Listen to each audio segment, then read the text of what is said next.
Hey guys, how's it going? This is Natnator. Welcome back to your weekly dose of creepypasta.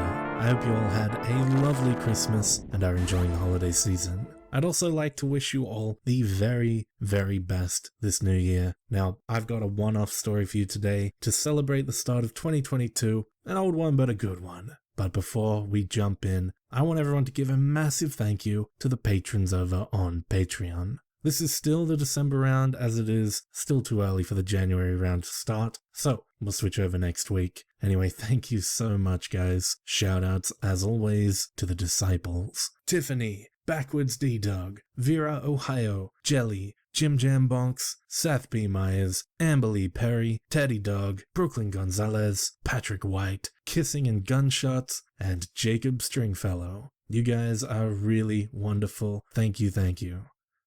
Now, as always, turn out the lights, get comfortable, and let the story begin.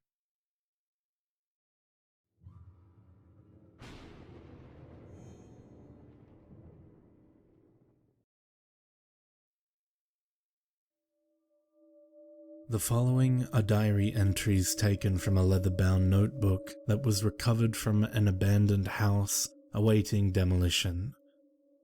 June 6th, 1984. Maybe I'm paranoid. I don't know.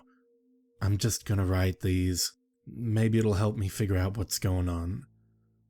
Last night, something really strange happened in the morgue. My name is Todd Reether. I work at Campbell City Forensics Morgue. Been here for about 12 years. It's an old brick building, but we're one of the few morgues with both the cold storage and the autopsy equipment. My official title here is Anatomical Pathology Technologist. Basically, that's fancy for the guy who cleans the body. It's not the best work, but it's a living. Best I can do with my degree, I suppose. Anyway, there's me, then there's Jane Sousa. She's a doctor about my age, and she's the medical examiner who actually does the autopsies. I watch her a lot when she works, and it's pretty interesting to see how some of these people died. The cop who works here is Brett Nielsen. He's a stocky guy in his early 20s. Nice kid. I guess he got suckered into transferring from the PD. You can tell he's really uncomfortable here, around all the bodies. After a while, I've gotten used to it. Anyway, he checks all the bodies in and out of the morgue and sends the official reports back to the PD. Then there's Crane. That's his last name. I don't even know his first name, and he wouldn't tell me when I asked him. God, this guy is creepy. He's got to be 80-something, but he's newer here than Brett is. He looks like we should be doing the autopsies on him. He's so sickly and bony, covered in liver spots. He smells like he hasn't showered in weeks either, and he walks around with a cane. Makes a loud clanking sound whenever it connects with the floor. It'd annoy the hell out of me if he didn't hang it on the gurney whenever he wheeled the bodies in. Yeah, that's his job. He transports the bodies from the hospital to our office. And since he supposedly works out of the hospital, I don't have to see him too much. Anyway, this is what happened last night. It was about 11 p.m. I was the only one in the office. Sousa went home at 9 like she always does, and Brett had to respond to a call in the area since, apparently, the rest of the police were way at the other end of the city. I was cleaning up around the fridges and equipment when I heard the front door at the end of our long hallway creak open, followed by the familiar clinking sound of Crane's cane. Odd, since we never usually get deliveries this late. A few seconds later, he stepped into the main room where I was. Without looking at me, he grabbed an empty gurney from the corner and headed back outside. I heard a door slam, and then the gurney being wheeled down the hall. Crane entered the room again, with the gurney, and a body in a blue body bag. Strange, since we've never used blue. I guessed at the hospital it must have switched over or something. Crane left the gurney by the door, put the clipboard with the hospital's presumed cause of death on the table, and limped back out of the hallway without so much as a glance my way, which didn't bother me too much. Guy scares the crap out of me anyway. I waited until I heard the van's engine turn over, and then walked to the body bag. I picked up the clipboard and glanced at the ER doctor's comments. Lacerations, removal of hands at the wrists, severe blood loss.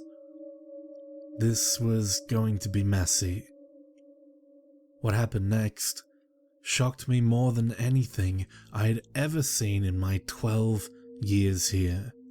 I put my hand to the zipper of the body bag, and all of a sudden, the body within began to violently convulse on the gurney. Instinctively, I stumbled backward, knocking over a table full of scalpels and clamps. My brain snapped back into reality. That person is alive. I have to get them out. I reached again for the zipper and pulled. Nothing. There was no visible obstruction, but the zipper was stuck shut.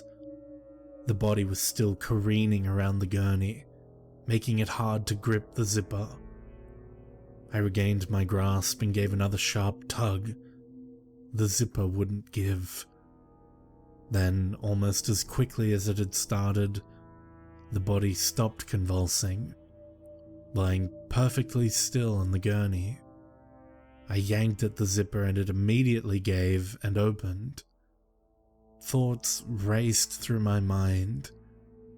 It must have been some residual electrical impulses in the brain that caused this seizure.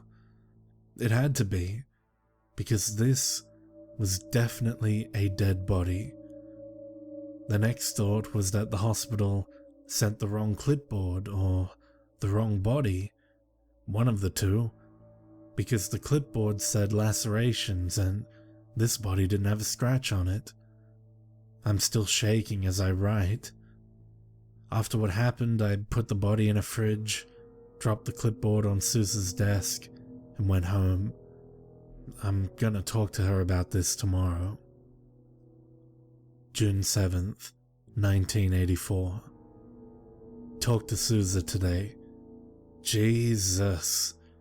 Something really strange is going on here. I have to be losing it. There's no other explanation. I told Sousa everything that happened last night. She agreed with my theory that there was probably still some electricity in the brain that caused the seizure. Then I told her about the lack of lacerations on the body and what the ER doctor wrote. She gave me a puzzled look. Todd? She held up the clipboard and I looked again at the comments. Look what it says. Industrial accident. Apparent asphyxiation as a result of crushed larynx. I couldn't fucking believe it. I told Sousa again and again what the paper said last night, but I don't think she believed me. She did the autopsy later in the day and confirmed the crushed larynx. I left early tonight. On my way out, I saw the body as Sousa put it back in the fridge. It was in a black body bag. June 8th, 1984. Called in sick today. Called the hospital. Talked to the ER doctor on duty 2 nights ago. He said it was a crushed larynx, and that's what he wrote. The hospital doesn't use blue body bags. June 9th, 1984. No. I can't believe this is happening. I am literally shivering with fear. I haven't stopped vomiting all night. I have to find Crane. Something is going on. I have to find Crane. I don't know what to do. Okay, let me back up. I went into work today, convinced myself that all of this was in my head. Sousa wasn't in. She didn't call in sick, so Brett and I had no idea where she was. Later in the day, Brett went out to grab some dinner, and that's when Crane showed up. I heard the cane, the gurney, all of it a blur, until he wheeled the gurney back in, and something caught my eye. A blue body bag. "Crane!" I shouted. By the time I rounded the corner in the hallway to confront him, he had disappeared. How the fuck can an old guy move that fast? I looked back to the gurney. The clipboard was lying on the table next to it, and I reached to pick it up. I looked more closely this time at the comments to make sure I read them right. Severe blunt force trauma, caved skull resulting in massive cranial bleeding. I placed the clipboard back on the table and hesitantly reached for the zipper on the bag. Fuck. I never jumped so high in my life. As if it was taunting me, the body bag began to violently convulse. After the initial shock, I went straight for the zipper. There was no way this was a coincidence. And the zipper was stuck again. God, it's like a horrifying movie playing over and over in my head. I didn't try to mess with the zipper.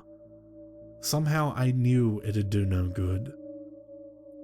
I quickly grabbed a scalpel off the tool table and went for the body bag. As soon as the scalpel pierced the bag, the body shivered and fell still. There was no use cutting the bag any further. I knew the zipper would work now. I slowly pulled the zipper back, and what I saw made me vomit for the first of many times tonight. It was Sousa. Her lifeless eyes seemed to stare at me from within the bag. Crying, I began to unzip the bag more. Several long gashes ran down the length of her body, and blood dripped from her arms and legs. Her hands were missing, and her feet were contorted into a sort of sickly knot. I'd seen car accident victims, people murdered with fucking chainsaws, but nothing this horrible. And never anyone I knew. Immediately, my thoughts flew back to the clipboard from 3 nights ago. This was the exact cause of death that was written on there.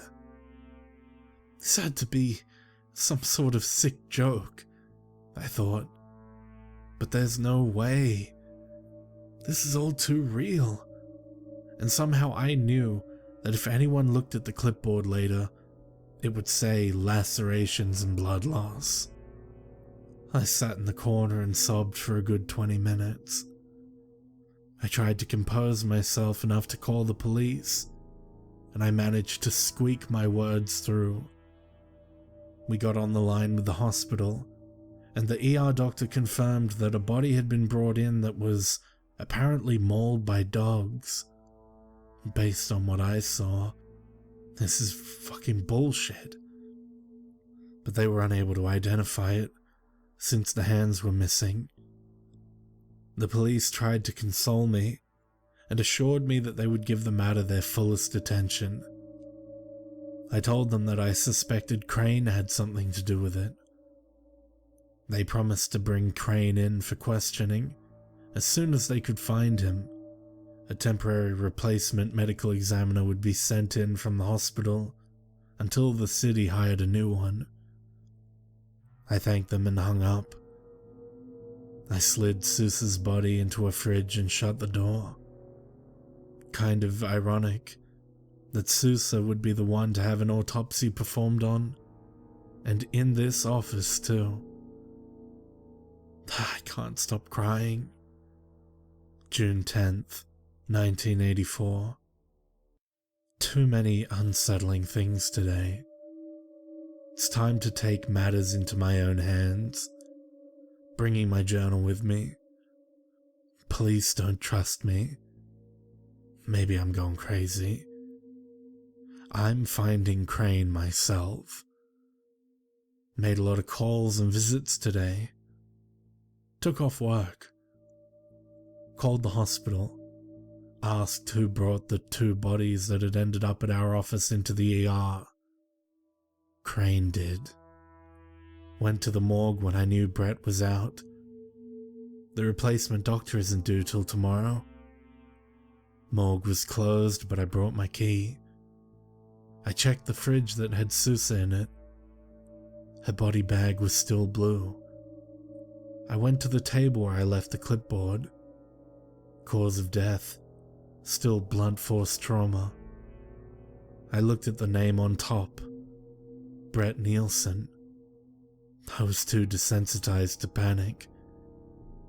I called the police, told them to keep an eye on Brett. They said they don't have the manpower for that, and to stop calling unless I have an emergency. I'm gonna find Brett and save him. I'm gonna find Crane and kill him. June 11th, 1984. I found Brett. I went into the morgue this morning to meet the replacement doctor. She wasn't here yet, and I didn't see Brett. I walked over to the table where I left the clipboard. Lacerations.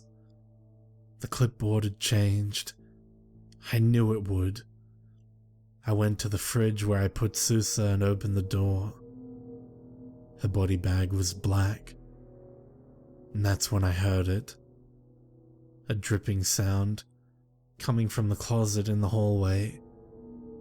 I opened the door, and even in my lucid insanity, what I saw made me vomit the contents of my empty stomach all over the floor. Brett was dead. His head was crushed like a rotten apple, blood splattering crimson onto his white uniform.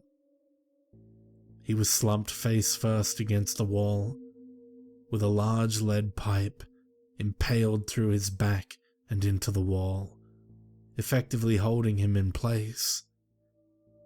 I wasted no time in calling the police. I'm waiting for them to get here. I'm home now. The police brought me in for questioning since I put that call in yesterday about keeping an eye on Brett. I almost shouted at them to find Crane, find Crane, find Crane. They said they were doing all they could, but Crane hadn't shown up to work since the night he brought me Sousa's body. They sent me home, told me to let them know if I was planning on going anywhere. June 12th, 1984. I woke up in the middle of the night to a small weight on my chest. I rubbed my eyes, reached down and grabbed whatever it was that was on top of me. It was a clipboard. I hurriedly sat up and flicked on the lights. An ER doctor's report was attached to the clipboard. 3rd-degree burns across 90% of the body, presumably accidental disembowelment, 13 compound fractures. I looked at the name on the top of the clipboard, and my entire body went cold. Todd Reether. I'm going to die. There are no further diary entries. Medical records from late June 1984 indicate that Todd Reether was pronounced dead the morning after writing this last journal entry. The apparent causes of death were the same as those which he indicated were on the clipboard. Police records from the time do not report anyone with the surname Crane ever being taken into custody. The clipboard that Reether reported seeing and reading was never found.